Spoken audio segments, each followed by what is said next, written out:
All right, let's dive right in. Today, we're looking at COP30, the big climate conference happening in Brazil. And this isn't just another meeting. It's a moment that could signal a huge shift in who's actually leading the global fight against climate change. So to really get why this moment is such a big deal, we have to rewind the clock a decade. Back in 2015, the Paris Agreement was, well, it was a massive achievement. The world finally seemed united on a common goal.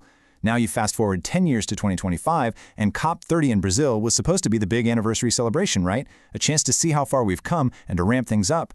But that brings up the real question, doesn't it? A decade after that historic promise, where are we really? Did the world follow through on its commitments? Or has something gone seriously off track?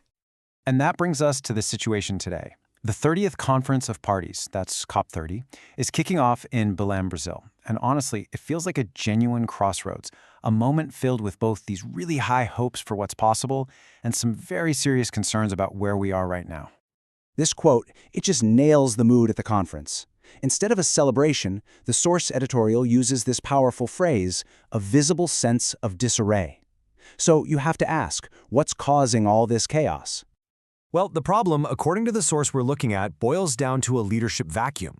A huge player has basically walked away from the table, and it's sending these waves of instability through the whole world of climate politics.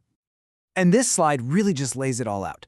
Think back to 2015. The United States was a key champion, a driver of the Paris Agreement. But now, it has withdrawn. Again. And the source doesn't just say it's absent, it calls the US a destabilizing force. So, what does a destabilizing force actually look like in practice? Well, the source gives some pretty specific examples, actively working to derail emission cuts, using the threat of tariffs as a weapon, and even killing resolutions designed to clean up major global industries like shipping. Now, all this disruption has a major implication. You see, with the old playbook for international cooperation basically falling apart, the entire focus of the conference is being forced to shift. New priorities are taking center stage, really out of pure necessity. And the new mantra, the new buzzword is simple: implementation. The Brazilian hosts have made it crystal clear that this COP isn't about making more promises, it's about actually getting things done. The whole conversation has moved from what we should do to how we're going to do it. And this focus on implementation breaks down into 4 new priorities. First, they've got to iron out the financial stuff, how to actually pay for projects that help countries adapt. Second, protecting critical ecosystems like forests. Third is strengthening carbon markets, the system that lets polluters offset their emissions. And finally, there's a debate over a brand new idea from Brazil, a climate council, to try and make the whole UN process work better.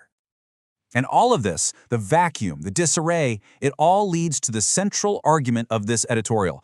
This void isn't just a problem, it's also an opportunity. It's a chance for a new group of leaders to rise up and fill that empty space. So the big question is, who could step up? Well, the source points directly at large developing economies as the ones who have a real chance to stake their claim. And it specifically names India, China, the host nation Brazil, and South Africa as the key players we should all be watching. But what does this new kind of leadership actually require? I mean, it's got to be more than just talk. The source calls it proactive leadership. And what that means is showing way more ambition. And this is crucial, rethinking old positions, especially when it comes to who pays for what.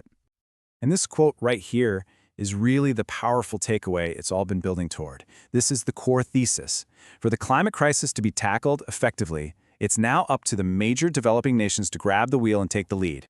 So, we're left with this final, absolutely critical question. As the old guard steps back, are we witnessing the dawn of a new era?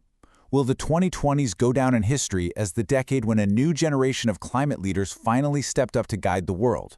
Because really, the stakes couldn't possibly be higher.